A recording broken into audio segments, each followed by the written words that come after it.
सकूंगा आपको। बहुत शुक्रिया और बहुत मुबारकबाद शिबली साहब को। आज का ये प्रोग्राम अपने आप में बहुत तारीखी है, बहुत यादगार है। हम गणतंत्र दिवस की जो 69वीं सालगिरह है उसे कल ही हिंदुस्तान में मना करके आए हैं और आज हजारों मील दूर अपने मुल्क से यहाँ तमाम रंग समेट करके एक शाम मना रहे हैं। शिबली साहब, आपने जो शाम सजाई है उस शाम का जो सबसे खूबसूरत लम्हा है वो ये है कि किसी बाप के लिए इससे बड़ी बात क्या हो सकती है कि वो मौजूद हो और उसके 4 बेटों के लिए सामने बैठी हुई हर आंख में एहतराम हो। ये शायद सबसे खूबसूरत लम्हा है किसी भी बाप के लिए। थोड़ा सा वॉल्यूम भाईजान थोड़ा सा और बढ़ा दें, मैं कोशिश करूंगा कि मेरा भी वॉल्यूम बढ़ता रहे। बिहार का आदमी जहां मौजूद रहता है वो थोड़ी देर में बिल्कुल जिल्ले इलाही वाले मोड में आ जाता है।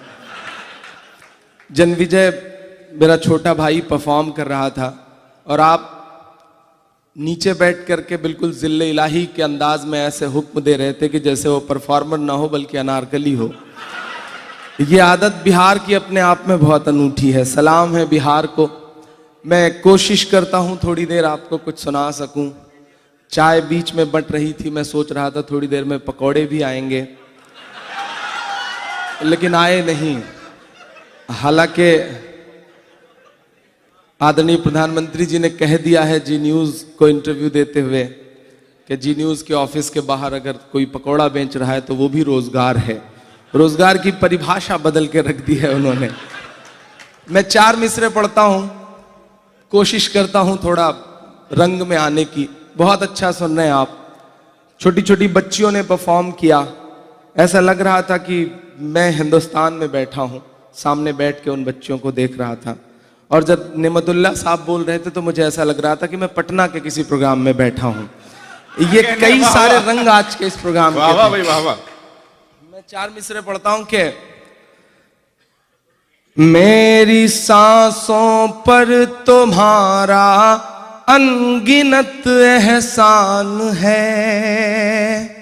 69वां गणतंत्र एक ऐसा खूबसूरत दिन जो दिन हमें हक देता है कि हिंदुस्तान में छोटे से लेकर के बड़ा तक हर शख्स एक बराबर है। मैं उस दिन को याद करते हुए 4 मिसरे पढ़ता हूं कि मेरी सांसों पर तुम्हारा अनगिनत एहसान है।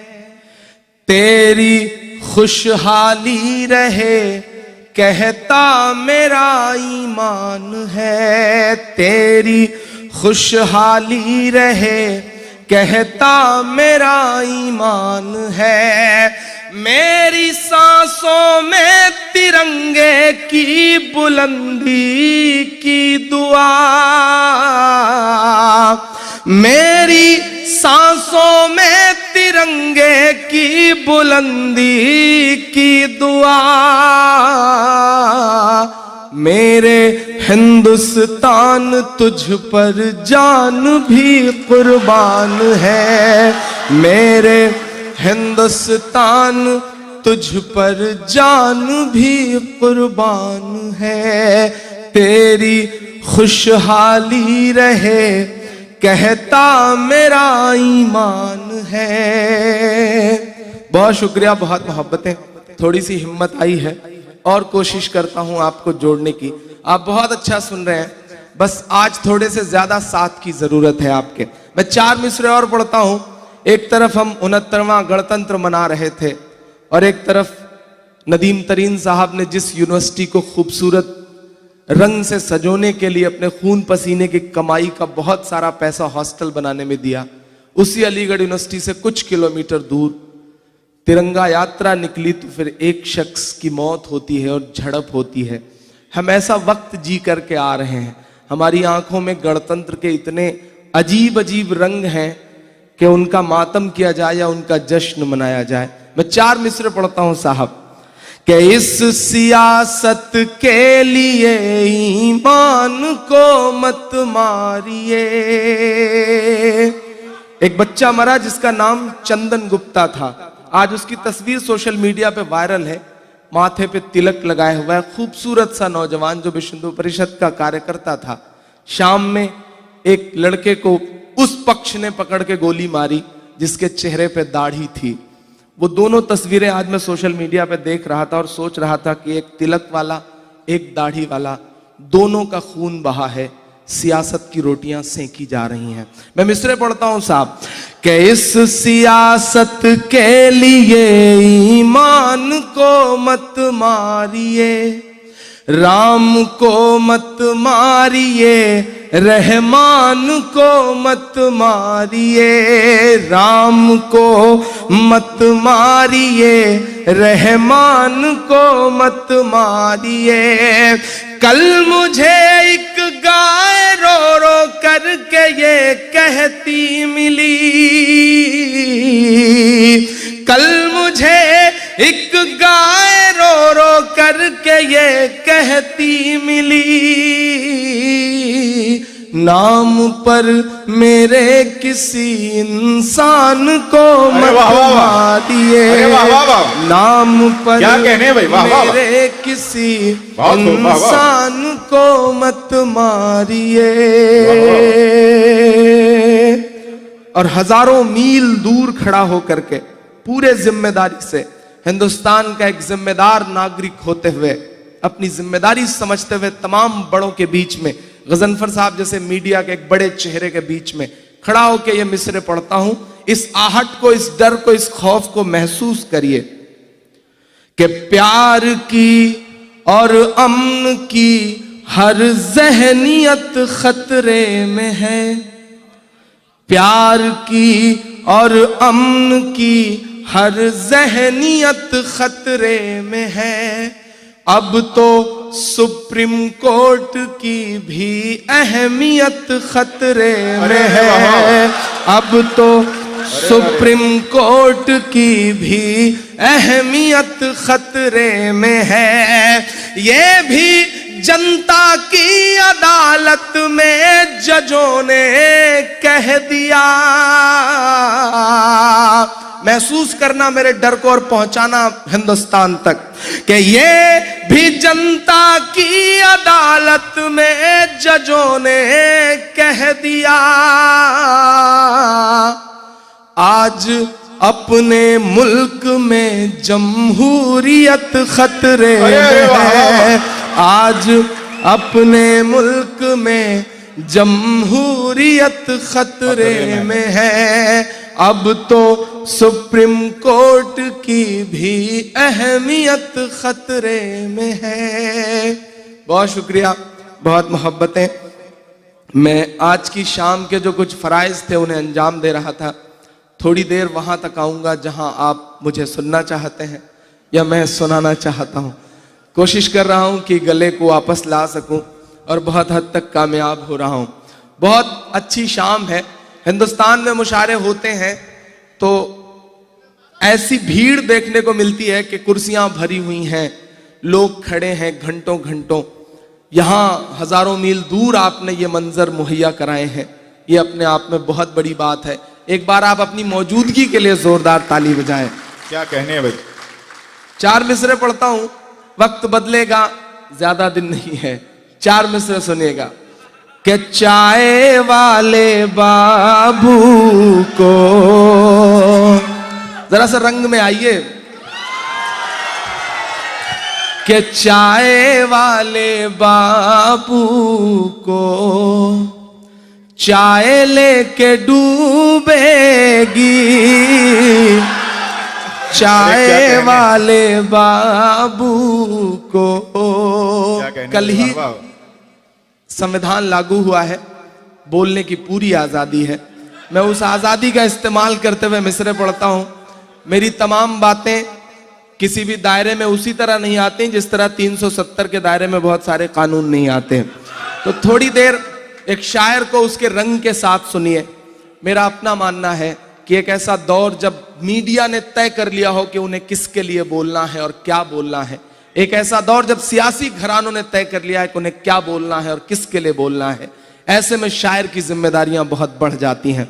मैं कोशिश करता हूं साहब कि चाय वाले बाबू को चाय लेके डूबेगी, चाय वाले बाबू को, चाय वाले बाबू को चाय लेके डूबेगी, चाय से बचेंगे तो गाय लेके डूबेगी,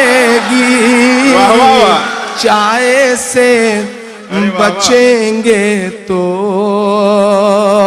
और नोटबंदी जीएसटी सबसे बच भी जाए पर, नोटबंदी जीएसटी, नोटबंदी जीएसटी सबसे बच भी जाए पर, उस नजीब की माँ की हाय लेके डूबेगी,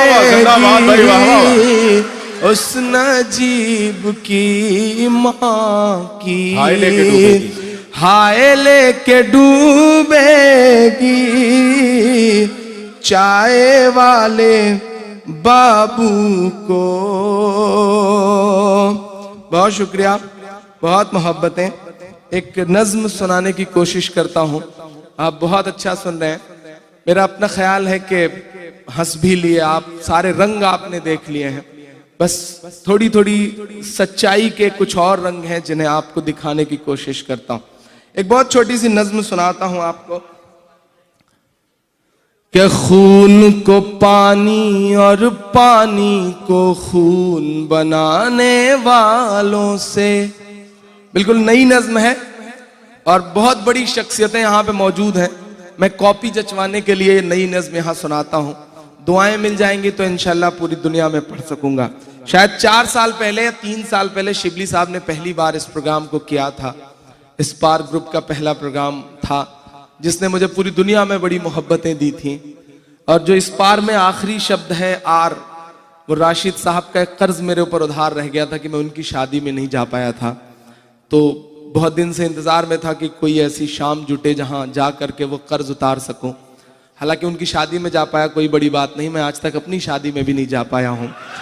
तो वो कर्ज उतारने हाजिर हो गया हूं। मैं पढ़ता हूं साहब, एक नज्म सुनाता हूं आपको कि खून को पानी और पानी को खून बनाने वालों से, जहर में डूबा भारत का मजमून बनाने वालों से, खून को पानी और पानी को खून बनाने वालों से, जहर में डूबा भारत का मजमून बनाने वालों से, बिन तलाक के अपनी बीवी छोड़ छाड़ कर बैठे। और अरे वाह वाह वाह वाह वाह। पीछे जो दोस्त हैं वो पता नहीं क्यों खामोश हैं, आप थोड़ा सा आपकी भी शिरकत हो। पढ़ता हूं, सुनेगा कि जहर में डूबा भारत का मजमून बनाने वालों से, बिन तलाक के अपनी बीवी छोड़ छाड़ कर बैठे। और मुस्लिम बहनों के हक में कानून बनाने वालों से मेरे चंद सवाल हैं। बस उन्वान है इस नज्म का, मेरे चंद सवाल।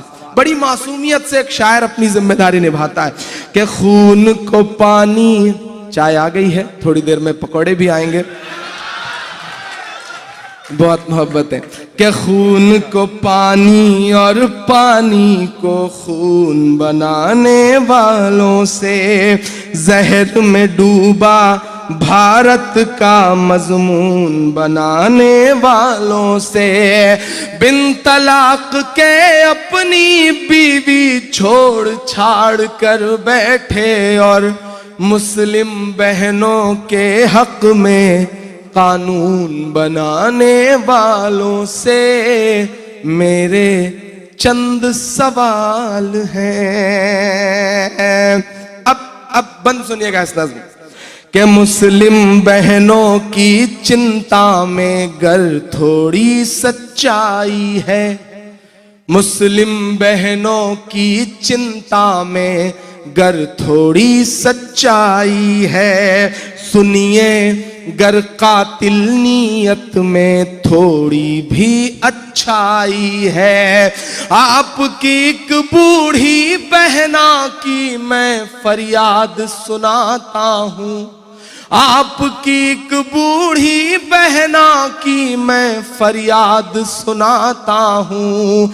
ज़किया जाफरी के अशकों की मैं रुदाद सुनाता हूँ, ज़किया जाफरी के अशकों की मैं रुदाद सुनाता हूँ।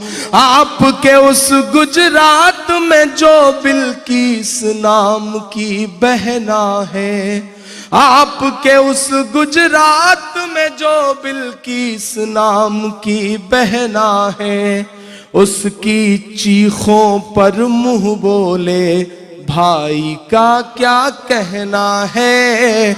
मेरे यही सवाल हैं, मेरे चंद सवाल हैं।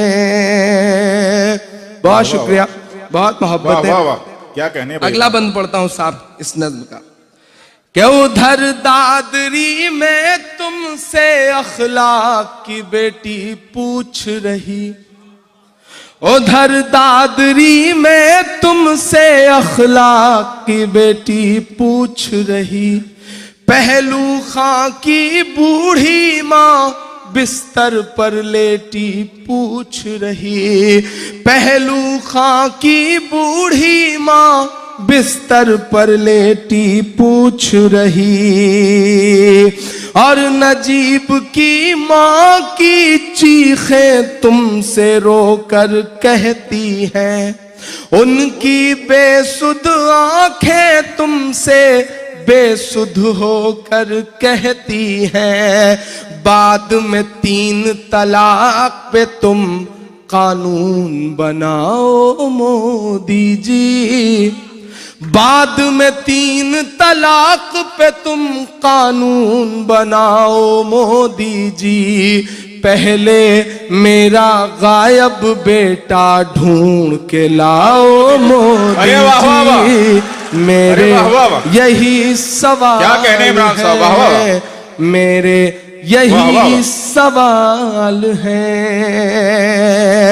आखिरी बंद सुनाता हूं इस नज्म का। मैं कोशिश कर रहा हूं कि मैं बड़ी शराफत से सुना सकूं, लेकिन आप भी शराफत से सुनेंगे तो फिर मामला बनेगा नहीं। तो मैं शराफत से सुनाऊं, आप पूरी बदमाशी से सुने, तब मुझे लगता है कि रंग ज्यादा बेहतर। एक मर्तबा जोरदार तालियां। मुझे तलाश है उन भाई साहब, हाँ अभी नजर आए आप।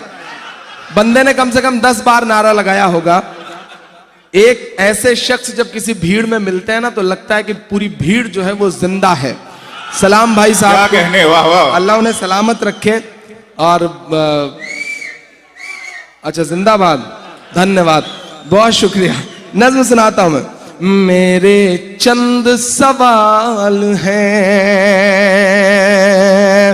कि कहती है तुमसे जुनैद की बूढ़ी माँ रोते रोते।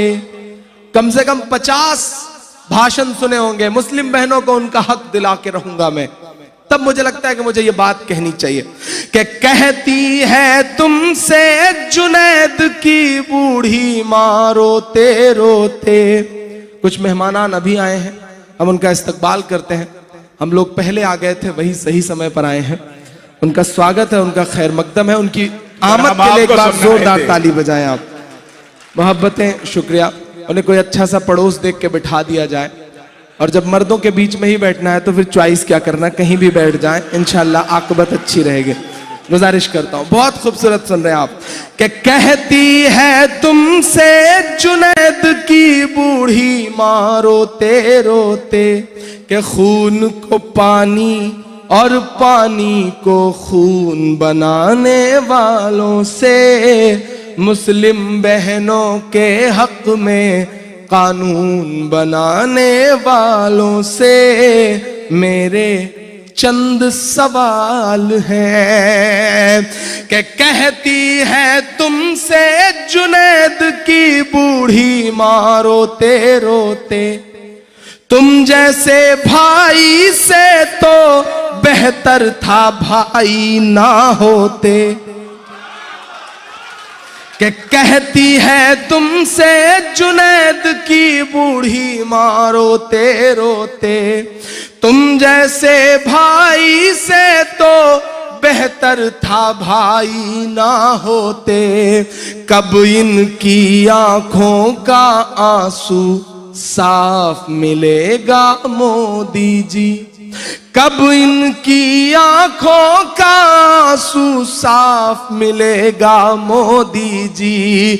आपकी इन बहनों को कब इंसाफ मिलेगा मोदी जी। वाह वाह वाह। मेरे वाह वाह। यही सवाल हैं, मेरे चंद सवाल हैं, मेरे चंद सवाल हैं। बहुत खूब, वाह वाह। बहुत शुक्रिया। क्या कहने ये इमरान बिल्कुल नई सी नज्म थी जिसे मैंने सुनाने की कोशिश की। अच्छी लगी आपको? चलिए अब जी जी, जेएनयू की भी याद इंशाल्लाह, जामिया की भी याद और अलीगढ़ की भी याद इंशाल्लाह कोशिश की जाएगी। क्या कहने? हाँ अच्छा, उनका भी नाम आपने ले ही लिया। जी फलस्तीन भी सुनाऊंगा। आप जो जो मांग करेंगे इंशाल्लाह आपकी हर मांग भरी जाएगी, बस इसी तरह से। अच्छा बिहार का वाह, वाह, वाह। बिहार के जो छोटे छोटे बच्चे हैं अरे वो वाह, भी वाह। अपने आप में बहुत कमाल है।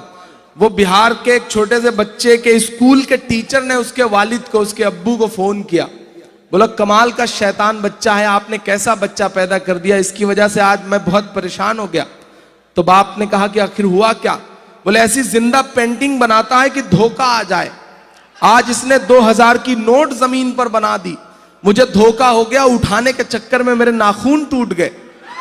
तो बाप ने कहा कि तुम्हारे तो सिर्फ नाखून टूटे, मैं तो आईसीयू से लौटा कल। तो टीचर ने कहा अरे आप आईसीयू से कैसे आए? बोले इसने कल बिजली के मीटर पे कैटरीना कैफ की तस्वीर बना दी, चूमने के चक्कर में मैं हॉस्पिटल चला गया। अरे वाह वाह वाह। ये है बिहार। अरे क्या कहने। वहां का छोटा छोटा बच्चा भी अपने आप में अरे वाह, अल्हम्दुलिल्लाह वाह। बहुत समझदारी वाला आदमी है। बहुत कोई कोई बात आपकी थोड़ी देर में वाह, समझ वाह। में आई। जनविजय तभी अडवाणी जी की भी मिमिक्री कर रहे थे तो मुझे बहुत दया आ रही थी। जैसे ही राम कोविंद जी को राज्यपाल बनाया गया बिहार से ला करके, बिहार को और सलाम। बिहार वो बिहार है जिसने इस देश को राष्ट्रपति भी दिया इस बार, तो सलाम बिहार को। जब महामहिम राम कोविंद जी को राष्ट्रपति बना दिया गया तो यमराज अडवाणी जी के पास पहुंचे। उन्होंने अडवाणी जी से कहा कि कोई और बहाना बचा या चलें? कोई बात नहीं, कुछ बातें आपकी समझ में कल आएंगी, आप तन्हाई में ताली बजा सकते हैं, मुझे कोई शिकायत नहीं। बहुत अच्छा सुन रहे हैं आप, बहुत प्यार से सुन रहे हैं, बहुत मोहब्बत से सुन रहे हैं, बहुत प्यारे लोग हैं आप। मैं एक नज्म आपको सुनाना चाहता हूँ, थोड़ी देर उसके लिए मैं आपको मूड में ला रहा था और आप लगभग आ चुके हैं। लालू जी जी जी बिल्कुल सारी अच्छा ठीक है साहब, वो भी सुना देंगे। अब थोड़ी देर मुझे बोलने दीजिए और आप सुनिए। आप अंदाजा लगाइए कि मैं किस हालत में बोल रहा हूँ। अब बीमारी की हालत में बोल रहा हूँ, फिर भी बोल रहा हूँ। मैं इसलिए जिंदा हूँ कि मैं बोल रहा हूँ, दुनिया किसी गूंगे की कहानी नहीं लिखती। मैं हिम्मत कर रहा हूँ, आप मेरे साथ शिरकत करेंगे। मुझको जालिम का तरफदार नहीं लिख सकते, कम से कम वो मुझे लाचार नहीं लिख सकते। जहां हथेली पे लिए बोल रहा हूं जो सच, उसको उस देश के अखबार नहीं लिख सकते। वाह वाह वाह। मैं वाह वाह। हिम्मत कर रहा हूं, एक नज्म सुनाता हूं। अभी 4-5 दिन से एक तस्वीर खूब सोशल मीडिया पे वायरल हुई कि हजारों मासूम बच्चों का कातिल पहुंचा ताजमहल की पनाह में अपनी अहलिया के साथ। तस्वीर खिंचवाई, सोशल मीडिया से लेके हर जगह ट्रेन करती रही। मैं नाम नहीं लूंगा, नहीं आप जान जाएंगे, मैं बेंजामिन नेतन्याहू की बात कर रहा हूं। मैं तो सोच रहा था कि हमारे सूबे की हुकूमत जो है उन्हें ले जाएगी किसी गौशाला में घुमाएगी, लेकिन ले गए आखिरकार ताजमहल ही। तब मुझे एक नज्म कहनी पड़ी, वो नज्म आपको सुनाता हूं। एक बयान आया था पिछले दिनों की, ताजमहल तो गद्दारी की अलामत है, ताजमहल को देख के तकलीफ होती है। आप सरधना मेरठ के किसी विधायक ने यह बात कही थी। मुझे हैरत हुई कि एक इमारत जो मोहब्बत की निशानी है, किसी हिंदू या मुसलमान की निशानी नहीं है, मोहब्बत की निशानियों से भी तकलीफ, इमारतों से तकलीफ, निशानियों से तकलीफ। किस दिशा में जा रहा है मुल्क? एक इमारत जो अपने बनने के सैकड़ों साल बाद भी ताजमहल को देखने के लिए एक साल में लगभग 19 करोड़ रुपए का टिकट बिकता है, और वो मुल्क की तरक्की के लिए जाता है। हुमायूं के मकबरे को देखने के लिए लगभग 14 करोड़ रुपए का टिकट एक साल में बिकता है और मुल्क की तरक्की के लिए जाता है। कुतुब मीनार को देखने के लिए लगभग 11 करोड़ रुपए का टिकट बिकता है और मुल्क की तरक्की के लिए जाता है। लेकिन अफसोस होता है कि वो इमारतें जो अपने बनने के सैकड़ों साल बाद भी मुल्क को इतना रेवेन्यू दे रही हैं, राजस्व दे रही हैं, उन निशानियों से तकलीफ, उन इमारतों से तकलीफ। तब मैंने एक नज्म कही, सुनाता हूं आपकी अदालत में, थोड़ा सा आए, आप मूड में आए। के बीते हुए कल से नफरत है, आते हुए पल से नफरत है, उनको कबीर के दोहों से, गालिब की गजल से नफरत है। वाह वाह वाह। अब एक एक हाथ की शिरकत हो, बाकर भाई आपकी भी दुआएं मिले। के बीते हुए कल से नफरत है, आते हुए पल से नफरत है, उनको कबीर के दोहों से, गालिब की गजल से नफरत है। वो एक इमारत जिस पर दुनिया भर की मोहब्बत नाज करे, वो एक इमारत जिस पर दुनिया भर की मोहब्बत नाज करे। मेरे देश में कुछ बेशर्मों को उस ताजमहल से नफरत है। वाह वाह वाह। मेरे देश में कुछ बेशर्मों को उस ताजमहल से नफरत है। आपकी धड़कनों में जो कुछ दौड़ता है उसे कोशिश करता हूं लफ्जों में ढालने की।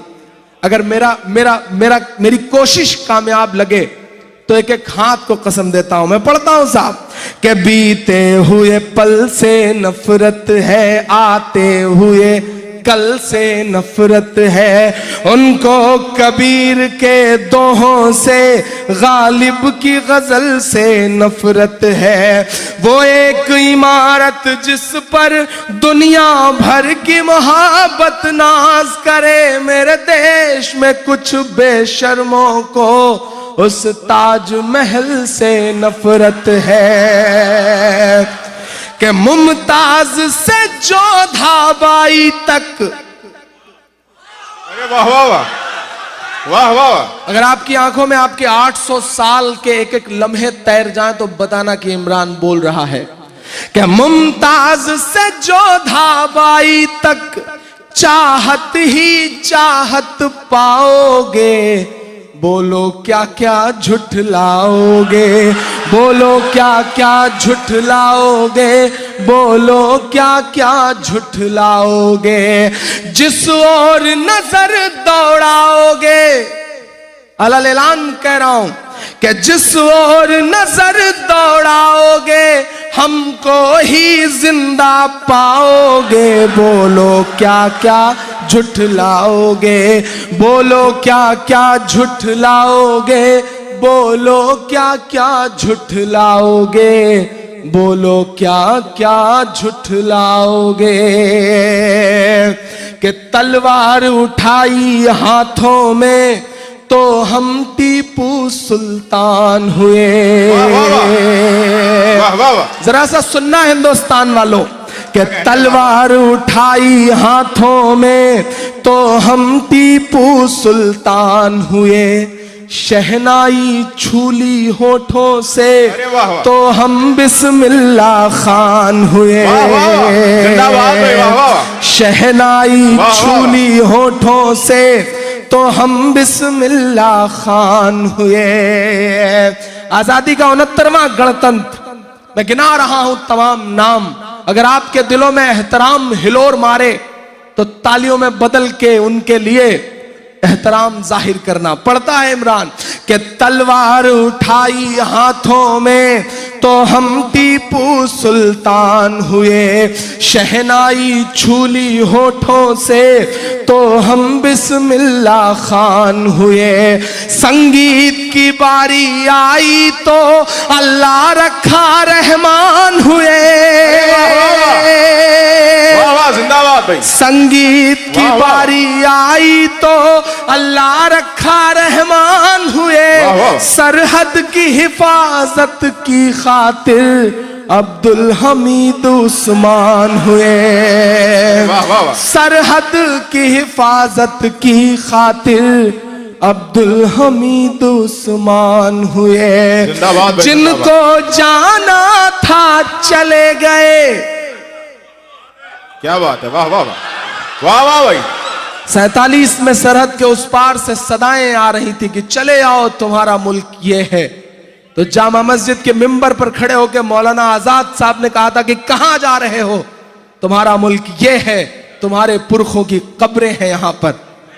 अब उससे बड़ा फैसला कभी कोई हो नहीं सकता, ना उससे बड़ा सबूत हो सकता है वतन परस्ती का। मैं बढ़ता हूं साहब कि तलवार उठाई हाथों में तो हम टीपू सुल्तान हुए, शहनाई छूली होठों से तो हम बिस्मिल्लाह खान हुए, संगीत की बारी आई तो अल्लाह रखा रहमान हुए, सरहद की हिफाजत की खातिर अब्दुल हमीद उस्मान हुए। जिनको जाना था चले गए, अब हमको भेज न पाओगे, बोलो क्या क्या झुठलाओगे, बोलो क्या क्या झुठलाओगे, बोलो क्या क्या झुठलाओगे, बोलो क्या क्या झुठलाओगे। अब आ रहे हैं अपने रंग में, मुझे ऐसा लग रहा है आप। वाह वाह वाह जी। मैं कोशिश करता हूं, थोड़ी सी शिकायत मेरी अगली सफों में बैठे हुए लोगों से है। हालांकि ये अमीर लोग हैं, जल्दी खुद दाद नहीं देते या कोई काम खुद नहीं करते, ज्यादातर काम के लिए नौकर रख रखे होते हैं। तो हो सकता है घर पे जो नौकर है वो बैठा दाद दे रहा हो, लेकिन अगर आप सब देंगे तो मुझे अच्छा लगेगा। मैं कोशिश करता हूं। मैंने कहा ना, मैं अपनी जिंदगी में सबसे ज्यादा बीमारी की हालत में खड़ा होकर पढ़ रहा हूं, लेकिन ये मेरी हिम्मत और मेरे चाहने वालों का मुझ पे जो कर्ज है उसे उतारने की कोशिश है। इंशाल्लाह आवाज आज के बाद कभी ना निकले, लेकिन जब तक आवाज है तब तक पढ़ता रहूंगा इंशाल्लाह। पढ़ता हूं। क्या कहने हैं भाई, जिंदाबाद।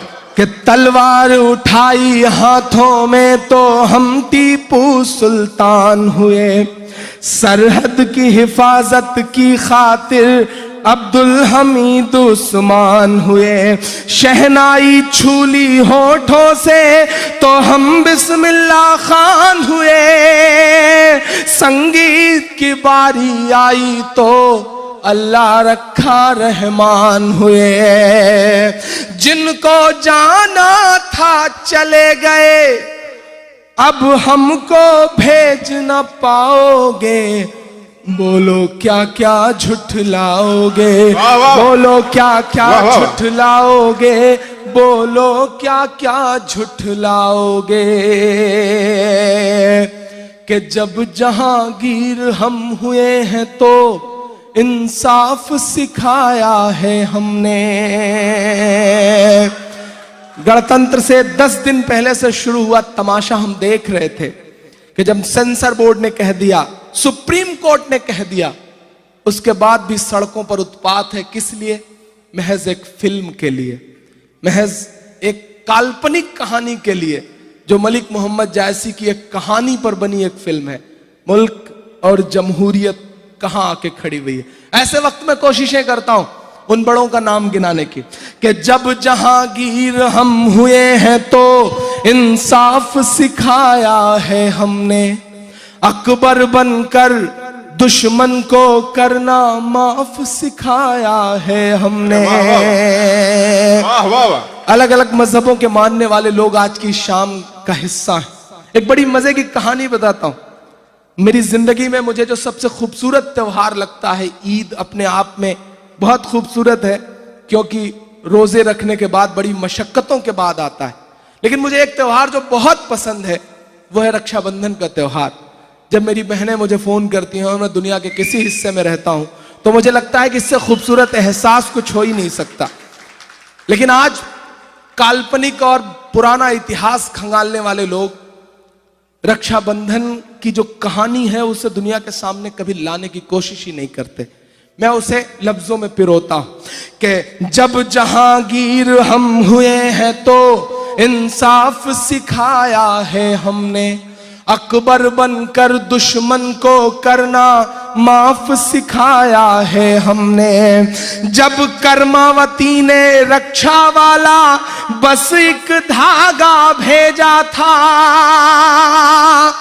पद्मावती का इतिहास बताया जा रहा है, मैं कर्मावती का इतिहास बता रहा हूं कि जब कर्मावती ने रक्षा वाला बस एक धागा भेजा था, बनकर के हुमायूं तब बहना की लाज बचाया है हमने। बनकर के हुमायूं तब बहना की लाज बचाया है हमने।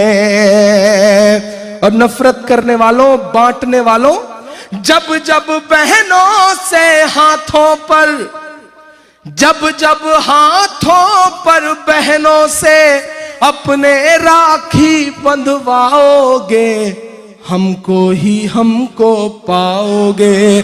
बोलो क्या क्या झुठलाओगे, बोलो क्या क्या झुठलाओगे, बोलो क्या क्या झुठलाओगे। यकीनन दुश्वारियां हैं, हालात खराब हैं, लेकिन मायूसी कुफ्र है। डूबते हुए सूरज को देख करके लोग अपना दरवाजा बंद कर लेते हैं। मायूसी कुफ्र है। वक्त की नब्ज पर हाथ रखो, डरने से काम नहीं चलेगा। अंग्रेज वक्त की नब्ज पर हाथ नहीं रख सके तो जिन अंग्रेजों की हुकूमत में कभी सूरज नहीं डूबता था, आज उनके राजाओं के कपड़े बैंड बाजे वाले पहनते हैं। क्या कहने, वाह वाह वाह। वक्त की नब्ज से आंख मिलाओ।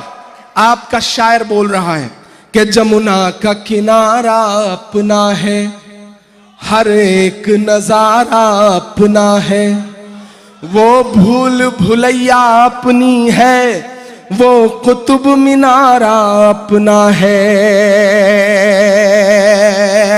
अगले 2 मिसरे में पूरा हिंदुस्तान आपकी आंखों के सामने होगा और वो आपका होगा। पढ़ता हूं साहब कि जमुना का किनारा अपना है, हर एक नजारा अपना है, वो भूल भुलैया अपनी है, वो कुतुब मीनारा अपना है। टुकड़े टुकड़े की मत सोचो, सारा का सारा अपना है। वाह वाह वाह। अगले मिसरे पे यहां से वहां तक जिंदाबाद है, जिंदाबाद। कोई भी हाथ खामोश नहीं रहेगा, और खामोश रख पाइएगा तो रखिएगा। मैं पढ़ता हूं साहब कि जमुना का किनारा अपना है, हर एक नजारा अपना है, वो भूल भुलैया अपनी है, वो कुतुब मीनारा अपना है।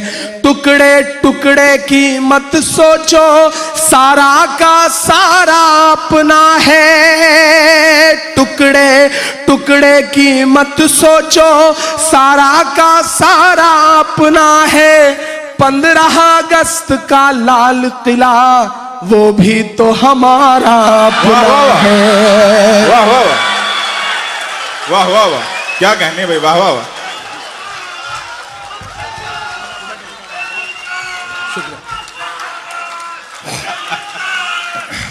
बहुत शुक्रिया, बहुत शुक्रिया, बहुत शुक्रिया।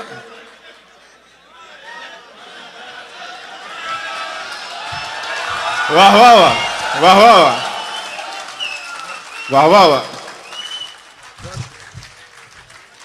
बहुत कम लोगों को ऐसी मोहब्बतें नसीब होती हैं। इमरान भाई बहुत खुशनसीब हैं आप कि अल्लाह ने आपको इस फन से नवाजा है। बहुत शुक्रिया, मैं शुक्रगुजार हूँ आपका, कर्जदार हूँ आपका। आपकी यही मोहब्बतें मुझे इमरान बनाती हैं। मैं बहुत एक आम सा शायर हूँ, बस मैं कोशिश करता हूँ कि आपके दिल की जो कूढ़न है उसे शायरी बना दूँ। आप सुन लेते हैं, दाद दे देते हैं, मोहब्बत दे देते हैं और मुझे इमरान बना देते हैं। जमुना का किनारा अपना है, हर एक नजारा अपना है, वो भूल भुलैया अपनी है, वो कुतुब मीनारा अपना है।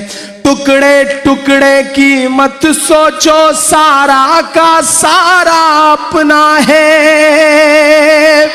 टुकड़े टुकड़े की मत सोचो, सारा का सारा अपना है। 15 अगस्त का लाल किला वो भी तो हमारा अपना है। 15 अगस्त का लाल किला वो भी तो हमारा अपना है। हामी नहीं हूं इन मिसरों का, लेकिन पढ़ रहा हूं कि जो जो तुमने बनवाया है, वो जो नफरती चिंटू है ना, उनके लिए मिसरा है कि जो जो तुमने बनवाया है, उसको किस दिन गिनवाओगे। बोलो क्या क्या झुठलाओगे, बोलो क्या क्या झुठलाओगे, बोलो क्या क्या झुठलाओगे, क्या सच्चाई बोलो बयान किया, क्या क्या झुठलाओगे। बहुत खूब, वाह वाह वाह। अच्छा, बिहार का प्रोग्राम हो और गमछा ना उड़ाया जाए, ये भी नहीं हो सकता ना। बिना गमछे के तो बिहार अधूरा है। सलाम आपकी मोहब्बतों को। मैं आखिरी बंद पढ़ता हूं इस नज्म का साहब। कई चेहरे हैं, एक चेहरा है जो बयान देता है, दूसरा चेहरा है जो टीवी चैनलों पे यह नापने की कोशिश करता है कि इस बयान का असर क्या है, तीसरा चेहरा है जो डिफेंड करता है, फिर चौथा एक चेहरा है जो जाके उसे सफाई करता है। जैसा हमारे सूबे के सीएम साहब गए और झाड़ू लगा के आए, तब मुझे लगा कि मुझे आखिरी बंद पढ़ना चाहिए कि चाहत की निशानी पर जब भी नफरत का निशाना पड़ता है। मैं सलाम करता हूं अपने मुल्क के तमाम सेकुलर हिंदू भाइयों को, जिन्होंने इस बयान के बाद हमसे आपसे ज्यादा कड़े लफ्जों में मजम्मत करी और उन्होंने ये कहा, वाह वाह वाह, कि हिंदुस्तान ताजमहल हिंदुस्तान की विरासत है, वो किसी हिंदू या मुसलमान की विरासत नहीं है, वो हिंदुस्तान की विरासत है। उसके खिलाफ एक लफ्ज नहीं सुना जाएगा। मैं सलाम करता हूं अपने देश की गंगा जमुनी तहजीब को और मिसरे पढ़ता हूं साहब कि चाहत की निशानी पर जब भी नफरत का निशाना पड़ता है, इतिहास की हर सच्चाई को माथे से लगाना पड़ता है। आवारा सियासत की खातिर मत प्यार के दुश्मन बनिएगा, आवारा सियासत की खातिर मत प्यार के दुश्मन बनिएगा, वरना फिर ताज की चौखट पर झाड़ू भी लगाना पड़ता है, वरना फिर ताज की चौखट पर झाड़ू भी लगाना पड़ता है। अब प्यार में भी हिंदू मुस्लिम, अब प्यार में भी हिंदू मुस्लिम कितना नीचे गिर जाओगे। बोलो क्या क्या झुठलाओगे, बोलो क्या क्या झुठलाओगे, बोलो क्या क्या झुठलाओगे, बोलो क्या क्या झुठलाओगे। जिस ओर नजर दौड़ाओगे हमको ही जिंदा पाओगे। बोलो क्या क्या झुठलाओगे, बोलो क्या क्या झुठलाओगे, बोलो क्या क्या झुठलाओगे। अरे वाह वाह वाह, सुभान अल्लाह, वाह वाह वाह, जिंदाबाद भाई, जिंदाबाद। शुक्रिया, बहुत मोहब्बतें जी सुनाऊंगा। या खास तौर से नदीम तरीन साहब बैठे हैं, बड़े भाई जैसे तालिब साहब यहाँ पे मौजूद हैं, गजनफर साहब। मैं यहाँ जो परदेसी लोग रह रहे हैं उनकी कद्र इसलिए भी बहुत करता हूं कि आप लोगों के अंदर जो एक दर्द पल रहा है तालीम को लेकर के, वो बहुत बड़ा है। आज मैं वीसी साहब की मौजूदगी में एक बात कर रहा हूं कि हमारे पास हायर इंस्टीट्यूशंस के नाम पर जामिया जैसी यूनिवर्सिटी है, अलीगढ़ मुस्लिम यूनिवर्सिटी जैसी बड़ी यूनिवर्सिटी है, मौलाना आज़ाद यूनिवर्सिटी है, हमदर्द यूनिवर्सिटी है, हमारे पास मोहम्मद अली जौहर जैसी बड़ी यूनिवर्सिटी है। लेकिन उसके बावजूद कभी आपने सोचा है कि आपकी तालीमी जो पूरा सिस्टम है वो इतना खराब क्यों है? उसकी वजह यह है कि इतने बड़े बड़े इंस्टीट्यूशंस होने के बाद भी आपका जो बेसिक एजुकेशन है वो बहुत खराब है। आपके पास छोटे स्कूल नहीं है। आपके 43% बच्चे आपकी कम्युनिटी के ऐसे हैं जो स्कूल का कैंपस का मुंह नहीं देखते हैं। ये जो सबसे बड़ी कमी है उसे दूर करने की कोशिश कर रहे हैं कुछ लोग। अल्लाह ने आपको नवाजा है, मैं आपसे गुजारिश करता हूं कि अपने इलाके के लिए कुछ करिए ना करिए, 5वीं तक का ही सही, अगर अल्लाह ने आपको सलाहियत दी है तो एक स्कूल जरूर खोलिए अपने इलाके में। ये आप कर ले गए तो बहुत बड़ा काम कर लेंगे। कि इस तरह हौसले आजमाया करो, मुश्किलें देख कर मुस्कुराया करो, मुश्किलें देख कर मुस्कुराया करो।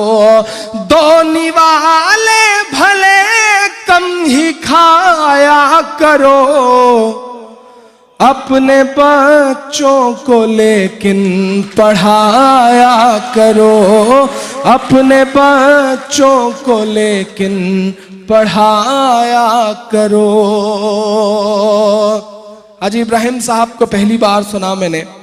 केरल अपने आप में अल्हम्दुलिल्लाह वैसे ही बहुत बहुत मोतबर सूबा है और इसीलिए निशाने पर है आजकल। सबसे ज्यादा पूरे हिंदुस्तान में कोई सूबा अगर निशाने पर है तो बहुत सलीके से वो केरल है। लेकिन सलाम आप लोगों को, ये वो तमाम लोग हैं जिन्होंने तमाम दुश्वारियां झेल करके अपने आप को मनवाया है। कि मैं मिसरे पढ़ रहा हूं, मैंने कहा ना दुश्वारी और आपका रिश्ता तो 1400 साल पुराना है, डरने से काम नहीं चलेगा। कि सच की पहचान बनकर जियो तो सही। ये तमाम डिग्निटीज बैठी हैं, इनके नाम है मेरे ये मिसरे। कि सच की पहचान बनकर जियो तो सही, तुम निगहबान बनकर जियो तो सही। ये जमाना अदब से झुकाएगा सर, तुम मुसलमान बनकर जियो तो सही, तुम मुसलमान बनकर जियो तो सही। कि रब की राहों में फरियाद तो कीजिए, मुश्किलों में उसे याद तो कीजिए। हर दिन कोई ना कोई एक बयान आ जाएगा, अजान बंद करो, लाउड स्पीकर बंद करो, ये करो वो करो। नहीं साहब, घबराओ मत। कि रब की राहों में फरियाद तो कीजिए, मुश्किलों में उसे याद तो कीजिए। किस में दम है अज़ां बंद करवाए फिर, मस्जिदें पहले आबाद तो कीजिए, मस्जिदें पहले आबाद तो कीजिए। एक नज्म सुनाता हूं, एक नज्म सुनाता हूं आपको, वो भी इंशाल्लाह मेरा ख्याल आपके लिए नहीं होगी। आजकल हिंदुस्तान में एक चलन शुरू हो गया है, जिस स्टार की दुकान बंद होने लगती है वो फिर एक ट्वीट करता है और अगले दिन से टीवी चैनलों पे बहस शुरू हो जाती है और दुकान के शटर जो गिर चुका रहता है वो उठ जाता है। पिछले दिनों ज्यादा ड्रिंक कर लेने की वजह से रात के 3:30 बजे एक साहब ने ट्वीट किया कि कैसी गुंडागर्दी है, अजान की आवाज आ रही है, मेरी नींद में खलल पड़ता है। मैं नाम नहीं लूंगा, नहीं आप जान जाएंगे कि मैं सोनू निगम साहब की बात कर रहा हूं। मैं इलाहाबाद में रहता हूं। वो इलाहाबाद जो गंगा और जमुना का संगम है, मेरे घर से 500 से 700 मीटर की दूरी पर कई सारे मंदिर हैं। मैं रात को मुशारों से लौट के जाता हूं, सुबह के 4 बजे 5 बजे। मेरी नींद के सबसे ज्यादा नींद का वक्त होता है, वही वक्त होता है जब मंदिरों में भजन शुरू होते हैं, आरती होती है। लेकिन आप यकीन करें, मेरी नींद में कभी खलल नहीं पड़ता, क्योंकि अजान की आवाज से, गुरुद्वारे से निकलने वाली संगत की आवाज से, किसी चर्च से निकलने वाली प्रेयर की आवाज से, या फिर मंदिर से निकलने वाली घंटियों की आवाज से किसी की इंसान की नींद में खलल नहीं पड़ सकता, क्योंकि ये चीजें ऊपर वाले को याद करनी है। शैतान की नींद में तो पड़ेगा ही, क्योंकि उसका काम ही है ऐसी आवाजों को सुन के उसकी नींद में खलल पड़े। मैं एक नज्म सुनाता हूं आपको। आप जनविजय, मेरा छोटा भाई यहां बैठा है, मुंबई से आया है। मैं उम्मीद करता हूं ये नज्म लेके जाएगा, सोनू साहब तक पहुंचाएगा। कि कभी ना होगी बंद अजान, कभी ना होगी बंद अजान, होगी बंद अजान, कभी ना होगी बंद अजान। अगला जो मिसरा है वो पुकारता है आपको। आप पर इल्जाम है कि आप सिर्फ मजहबी शेरों पर दाद देते हैं, अपने इल्जाम को झुठलाइएगा। पढ़ता है इमरान कि कभी ना होगी बंद अजान, कभी ना होगी बंद अजान, आरती और अजान से मिलकर, आरती और अजान से मिलकर बने हैं हिंदुस्तान। कभी ना होगी बंद अजान, जिंदाबाद भाई, वाह वाह, होगी बंद अरे वाह वाह, जिंदाबाद जिंदाबाद इमरान साहब, जिंदाबाद। बंद अजान, कभी ना होगी बंद अजान। क्या कहने, वाह वाह। मैं जानता हूं मेरी इस तरह की कोशिशों से बहुत कोई असर नहीं पड़ेगा, लेकिन मैं एक बात यह भी जानता हूं कि जंगल में एक आग लगी थी, जंगल धूं धूं करके जल रहा था। जैसे आज मुल्क में नफरतों की आग लगी है, जहां जिस तरफ नजर दौड़ाइए हादसे दर हादसे हैं। ऐसे में जंगल में आग लगी थी। हाजी साहब, एक नन्ही सी गौरैया अपने जलते हुए आशियाने को देख रही थी। एकाएक उसके अंदर पता नहीं कहां से हिम्मत आई, वो उड़ करके पड़ोस के एक तालाब पर गई। अपनी चोंच में जो 2-3 बूंद पानी भर सकती थी भर करके लेके आई, और उस दहकती हुई आग के ऊपर अपनी चोंच का पानी डाल दिया। फिर पलट के गई, फिर पानी लेके आई, फिर गई, फिर लेके आई, फिर गई, फिर लेके आई। ये करते करते जब वो बहुत थक गई तो पड़ोस के एक जंगल की डाल पर बैठ के सुस्ताने लगी। तो वहां बैठे हुए अजगर ने उससे कहा, क्यों री गौरैया, तुझे क्या लगता है तेरे 2 बूंद पानी से जंगल की इतनी बड़ी आग बुझ जाएगी? तो गौरैया के जवाब को मेरा जवाब समझना, शिबली भाई का जवाब समझना, आप सबका जवाब बने वो जवाब। गौरैया ने कहा, मुझे ये बात पता है कि मेरे 2 बूंद पानी से जंगल की इतनी बड़ी आग का शायद कुछ ना हो, लेकिन उससे भी बड़ी बात मुझे ये पता है कि कल जब जंगल का इतिहास लिखा जाएगा तो मेरा नाम आग लगाने वालों में नहीं बल्कि आग बुझाने वालों में लिखा जाएगा। वाह वाह वाह, जिंदाबाद। मैं उस कोशिश के लिए आपके सामने खड़ा हूं। मैं पढ़ता हूं और आपसे दुआएं मांगता हूं। क्या कहने, वाह वाह वाह। कि कभी ना होगी बंद अजान, कभी ना होगी बंद अजान, के आरती और अजान से मिलकर बने हैं हिंदुस्तान। कभी ना होगी बंद अजान, कभी ना होगी बंद अजान, के लम्हे भर की अजान लगे है तुझको गुंडा गर्दी, लम्हे भर की अजान लगे है तुझको गुंडा गर्दी। हमने तेरे गाने घंटों झेले हैं बेदर्दी, बेदर्दी, वाह वाह। हमने तेरे गाने घंटों झेले हैं बेदर्दी। काश सोनू निगम साहब अपने उस्ताद मोहतरम जिनका गाना गा गा करके वो सोनू निगम बने, उन मोहम्मद रफ़ी साहब की उस हसरत का एहतराम कर पाते जो खाने काबा में अजान देने की उनकी हसरत थी। काश के लम्हे भर की अजान लगे है तुझको गुंडा गर्दी, हमने तेरे गाने घंटों झेले हैं बेदर्दी। के गायक बाबू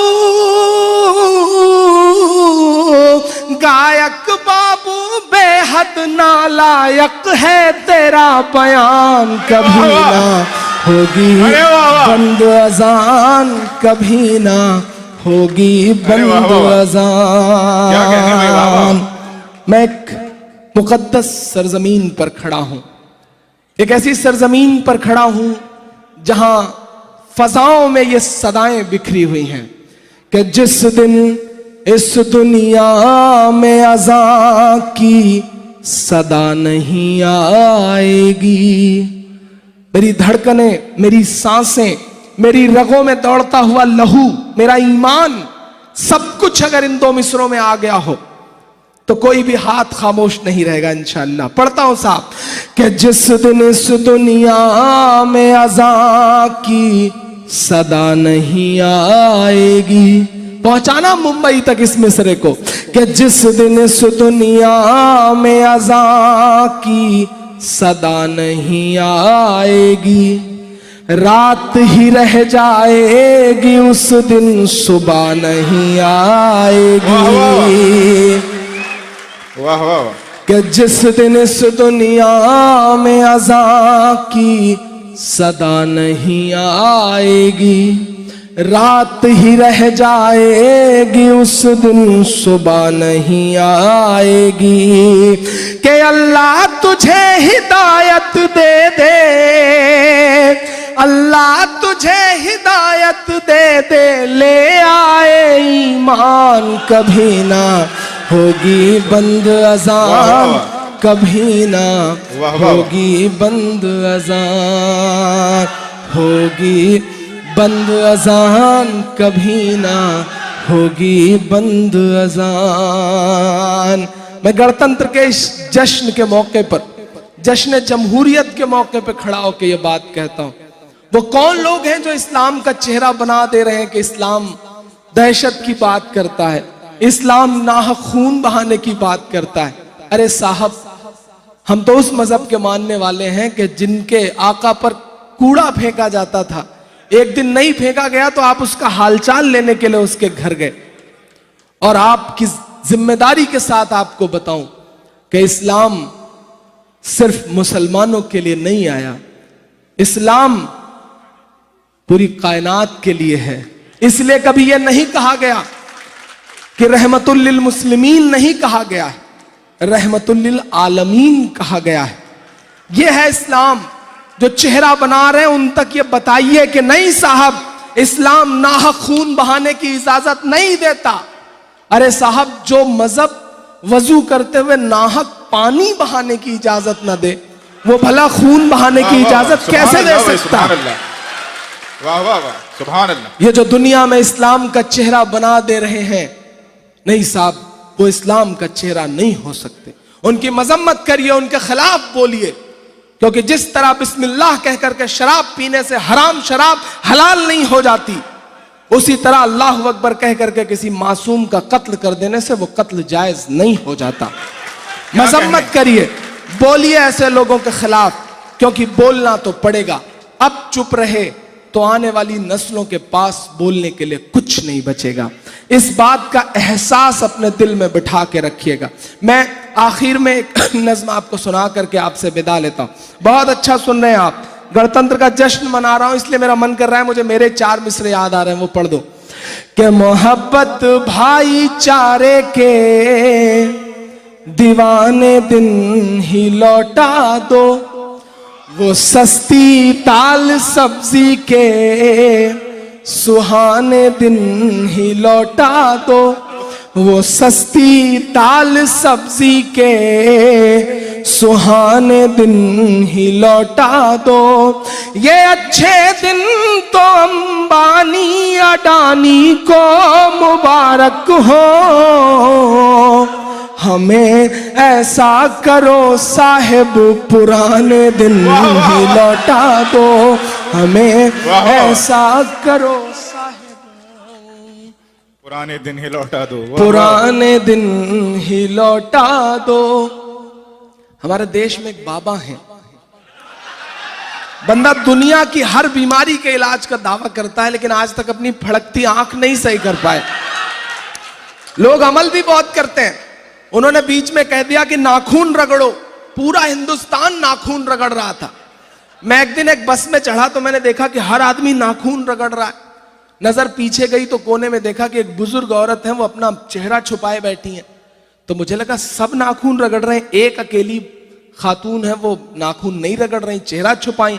मैं उनके पास गया, मैंने कहा चाची क्या हुआ, सब नाखून रगड़ रहे हैं, आप क्यों नहीं रगड़ रही हैं? बाबा जी ने तो बताया कि नाखून रगड़ने से बाल बढ़ते हैं।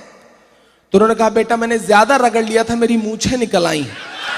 ये है साहब ऐसा आदमी जो हरियाणा गवर्नमेंट का पीस एम्बेसडर है।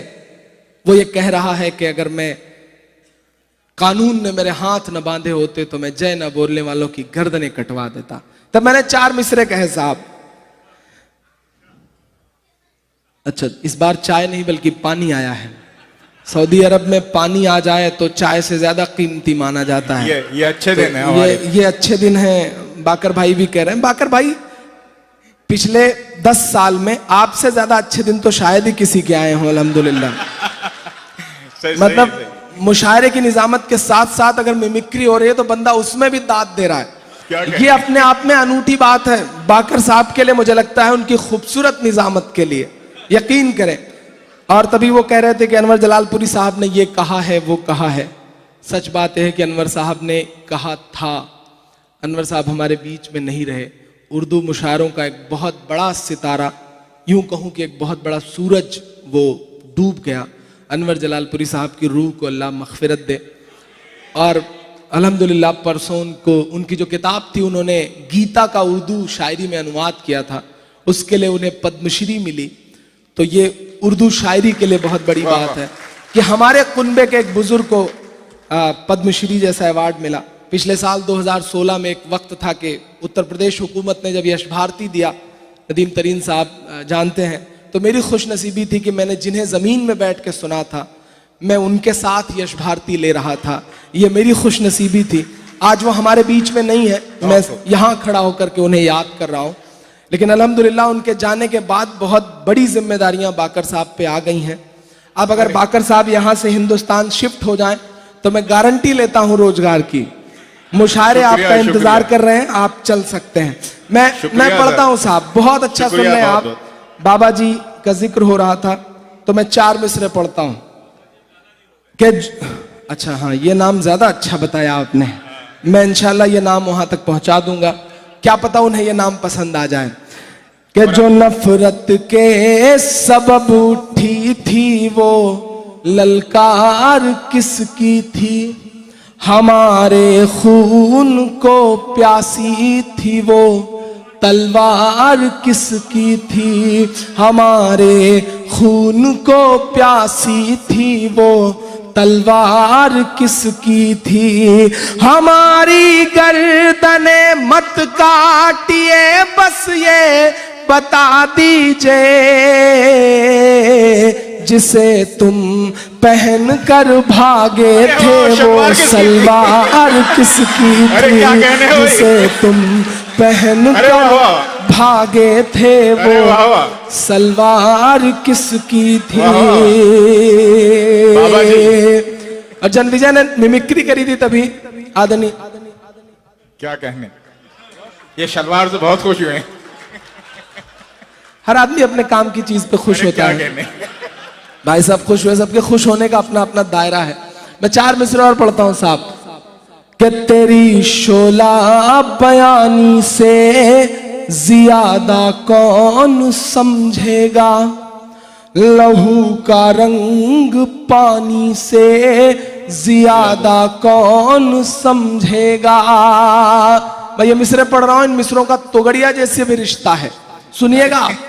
कि तेरी शोला बयानी से ज्यादा कौन समझेगा, लहू का रंग पानी से ज्यादा कौन समझेगा। अजी कुदरत की लाठी में कहाँ आवाज होती है, ये बातें आडवाणी से ज्यादा कौन समझेगा, ये बातें आडवाणी भाई से आपने 4 मिसरों में दो गोलियों को रगड़ दिया। कौन समझेगा। मुझे मोदी जी का ये काम बहुत पसंद आया। मैंने उस दिन ट्वीट किया था कि तानाशाह की तानाशाही का कानून ये बढ़िया है, राम राज में सुबक सुबक कर रोता अब तो गड़िया है। मैं वो प्रेस कॉन्फ्रेंस देख रहा था और मुझे अच्छा लगा कि एक ऐसा शख्स जिसने सिर्फ नफरत बांटी दुनिया में, आज हालत ये हो गई है कि उन्हें सुबक सुबक के रोना पड़ रहा है। सलाम, इस काम के लिए मैं सलाम करता हूं मोदी जी को। आज यहां खड़ा होकर एक जोरदार ताली उनके लिए बजाई, कमाल का काम किया उन्होंने। एक नज़्म सुनाता हूं आपको आखिर में विदा लेते हुए। बहुत रात होने को आ गई है, वक्त का पता ही नहीं चल पा रहा है क्योंकि अच्छा जी फलस्तीन इंशाल्लाह आखिर में मैं फलस्तीन सुना करके आपसे विदा लूंगा। मदरसा भी सुना दूंगा, मदरसा भी आपका हुक्म है, सुना दूंगा। अच्छा, इधर सामने अरशद भाई बैठे हैं, उनका हुक्म आया है कि सानिया मिर्जा वाला, ये कमाल है। अच्छा, बिहार वालों की तरफ से अगर सानिया मिर्जा पे कोई मिसरे याद किए जाए तो ऐसा लगता है कि कहीं वो उस गाने की फरमाइश तो नहीं है कि नथुनिया टाइप का कुछ एक गाना है ना सानिया मिर्जा पे, तो डर लगने लगता है। लेकिन अरशद भाई का हुक्म है तो पूरा करना है, क्योंकि उन्हीं के साथ फ्लाइट में आया था, वापसी में फिर हो सकता है उन्हीं के साथ जाना पड़े। और इमरजेंसी विंडो के बगल वाली विंडो ऊपर भी खुलती है, मैंने ऐसा सुना है। तो नेता आदमी है, कब सरका दें कोई भरोसा नहीं है, तो मैं उनका हुक्म पूरा कर दे रहा हूँ। 4 मिसरे पढ़ता हूँ, बड़ों ने ये मिसरे नहीं सुने होंगे, थोड़ी सी बदमाशी भरे मिसरे हैं। आपको याद होगा पिछले दिनों 2, 2.5, 3, 4 साल पहले शादी हुई तो बड़ा बवेला मचा। मुझे बहुत तकलीफ हुई, मुझे लगा कि हिंदुस्तान में जब इतने ठीक ठाक कुंवारे पड़े हुए हैं, तब तक तो राशिद भी कुंवारे ही थे मेरा ख्याल है। अरे वाह। तो मुझे लगा कि तब तक राशिद भी कुंवारे हैं और आप क्यों जा रही हैं पड़ोसी मुल्क। तो मैंने 4 मिसरे कहे कि कुछ ऐसा प्यार